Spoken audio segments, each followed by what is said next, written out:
আমরা এখন আছি পুরীর গুপ্ত বৃন্দাবনে। এটা কিন্তু বৃন্দাবনের মতো সাজানো নয়, কিন্তু এখানে এলে আপনি একটা পার্কের মতো সুসজ্জিত ব্যবস্থা দেখতে পাবেন। গাছগাছালি দিয়ে ঘেরা, মাঝখানে সরু গলি করা আছে গ্রীষ্মের রোদ থেকে বাঁচার জন্য এইরকম উপায়।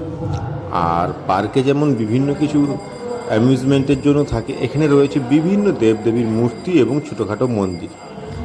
তার থেকেও সবচেয়ে বড় বিশেষত্ব হলো এই জায়গাটি শ্রী চৈতন্য মহাপ্রভু যখন পুরী আসতেন এখানটায় নিবৃত্তবাস করতেন। তাই শ্রী চৈতন্য মহাপ্রভুকে স্মরণ করে এখানে একটি সুন্দর পার্ক করা হয়েছে। পুরী বেড়াতে এলে অবশ্যই এই জায়গাটি একবার ঘুরে যাবেন।